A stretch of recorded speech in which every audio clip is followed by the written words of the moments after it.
Hi guys, welcome back to Legally Black. Thank you for tuning in again. Today I just wanted to do a short video on 3 steps on how you can ensure that you get your disability right after you separate the military. So to start, what is disability? How do I make sure I get disability? Am I eligible for disability?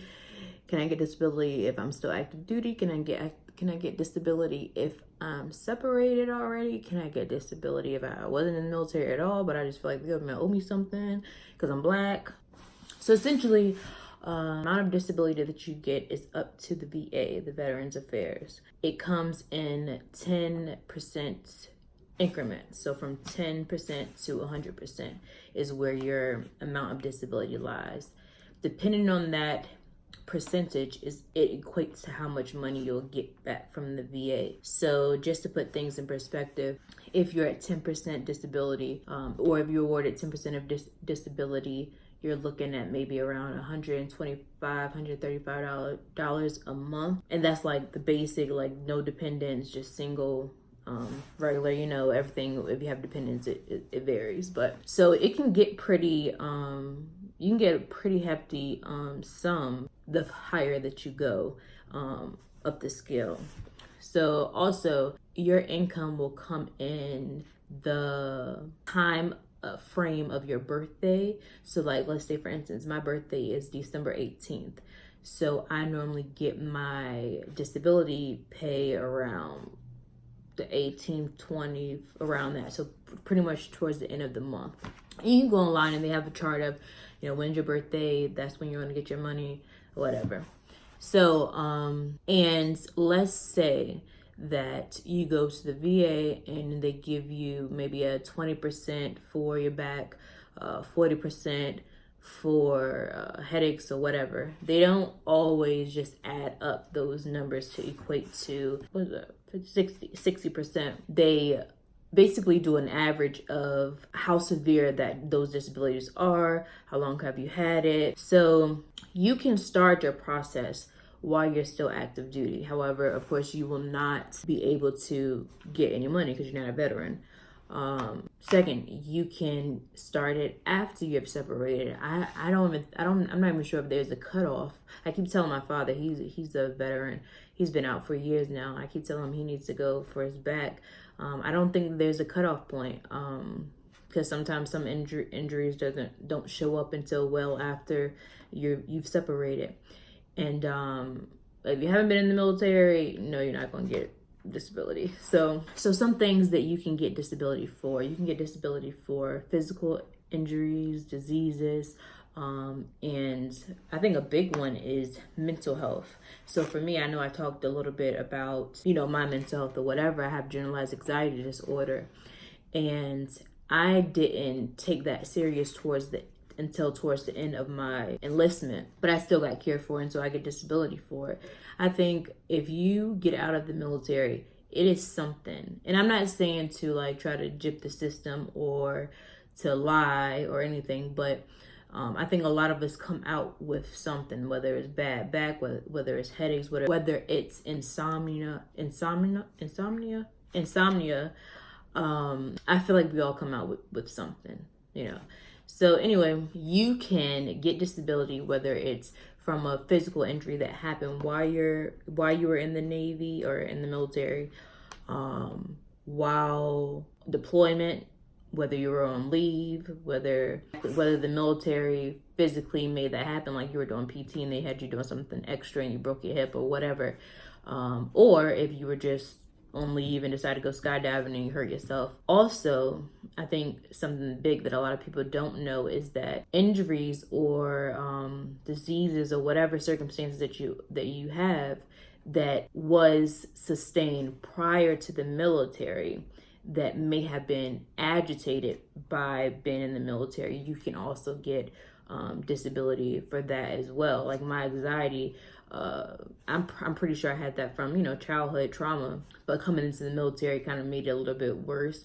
The more stress, causes more anxiety. So, or even like if you like maybe got an injury in basketball when you were in high school and then you joined the military and then maybe your ACL is now all the way fixed or it agitated a little bit more, so you can get disability for that. So that's that. So now for my 3 steps to make sure that you get your disability right when you get out of the military. Guideline 1, you want to make sure that you document everything, like everything.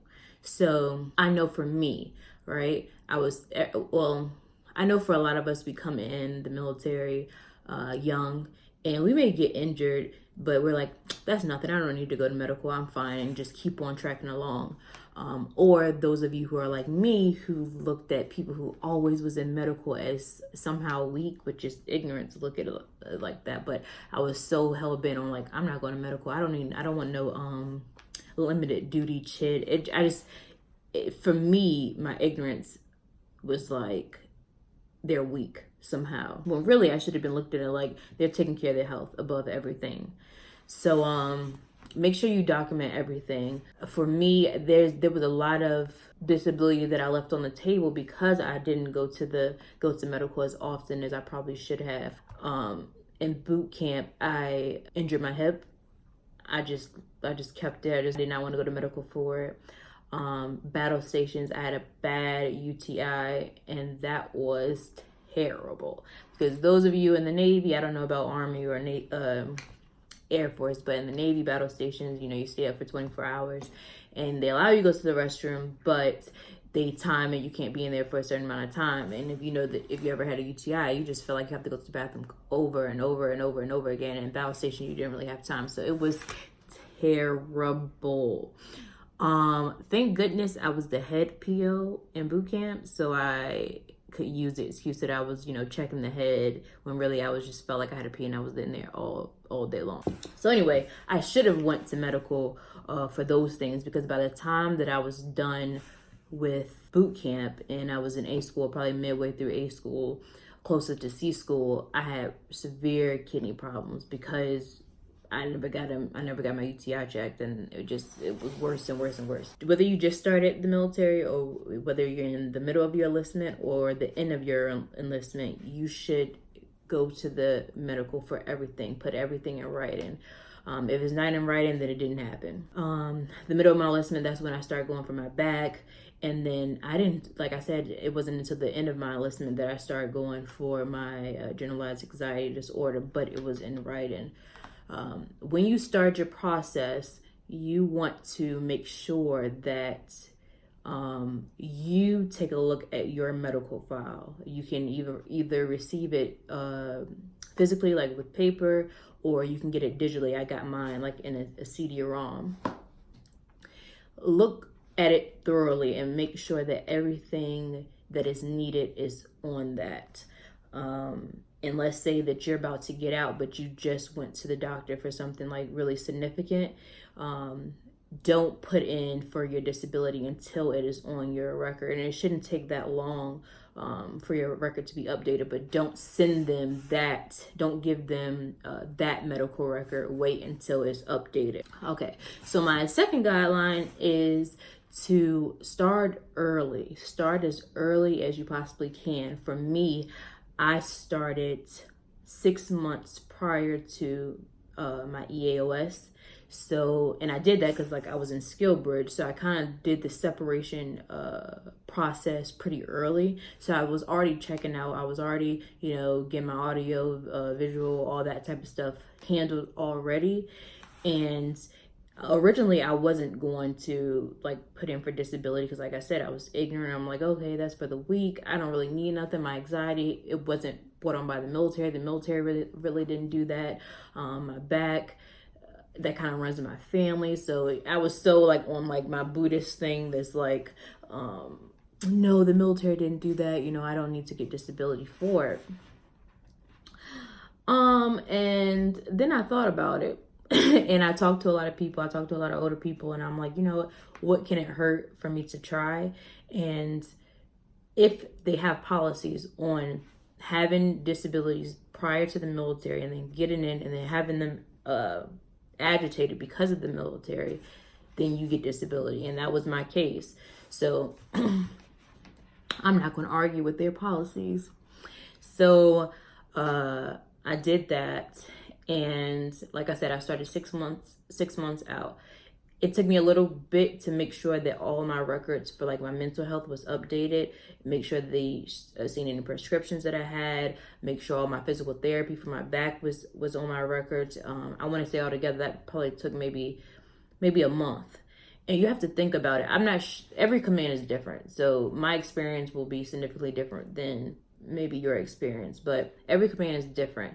I know for my command, the medical is just, it was terrible. Okay, it was terrible because, especially because this was around the time where our medical, like, they weren't doing inpatient sort of stuff. They would make you go to a whole nother medical facility for it. And so when doing so, you, like some of the appointments that you have to go to for the physician to check you out for your disability and for getting out, it was like months apart, like maybe like 2-3 months for my hearing, then another month for my full physical. And then even when it came time for my physical that it was scheduled, they didn't have any physicians available to do it. So you can count on something like those things happening for you in your separation process. So I would say 6 months out. And there is a NAV admin for my Navy folks in regards to when you can start your disability claim. I want to say that is 180 days out, but like I said, I was kind of early because of SkillBridge, which helped me out a lot, because at first they were like, no, we can't, you can't start yours because you technically don't get out to such and such and such, but I did it kind of early. But definitely read that NAP admin. I mean, hopefully I can find it and I'll put it in the description, and see for your command, like, what's their policy of how long you do it, and do that as early as possible. Even when you think like, oh, I have a long time before my EOS, that's the time to do it. Still check. Because like I said, getting these appointments is a lot of appointments that you have to go through. And then the more disabilities that you have, the more appointments that you have. And so therefore, I don't know what all jobs everyone else has, but I know for me, I was working on the watch floor, so I couldn't just go every day to medical. I had only specific time frames and times that I could. So you really want to start early. So I want to say I started in November, and then I got my EAOS was May, and I start getting my payments June, July, because I started it so early. So it was really good. And then my third guideline is to make sure that you create an e-benefits account without your CAT card. So now all military, you can just plug in your CAT card. You don't really have to do anything. But for those that are separating, even if you're not trying to get disability, if you're using your GI Bill or anything like that, you want to make sure that you create an account, username, password, without your CAT card, because once you get out, you can't go in there anymore without that account, and so you'll have to wait for an account. So it's better to just do it while you're already in the military. E-benefits is going to tell you and is going to update you where your claim is at, if they need more documentation from you. And then finally, it's going to tell you what percentage they agreed upon on you getting your benefits. So it's going to tell you exactly how much you're going to get paid, because it's going to tell you, that percentage. So I was like up there relentlessly, like checking. And it's really easy. You can upload documents that they need right on there. So make sure you get e-benefits. So my 3 guidelines for making sure that you get your disability pay right when you get out is: 1, document everything. Everything has to be in writing. If it's not in writing, it did not happen. 2, start early. The earlier, the better. Check your command policy of when you're allowed to start your disability, and start then. Even if you don't think that you're going to get out, if you're not sure, if you're unsure, start it. It's not gonna hurt. And then thirdly, make sure that you have an e-benefits account, because that's the account that you're going to use to be able to see your payments, see your payment histories, see when the next payment is coming. Is really important. So hopefully this video was helpful to you all. I know I wish I had someone to tell me the process prior instead of just going through the motions and then figuring stuff out as I go. So let me know if it was helpful for you all. And if you have any comments, comment below. Make sure you subscribe too. Don't be looking at my videos if you're not going to subscribe to my YouTube channel. Okay? Bye.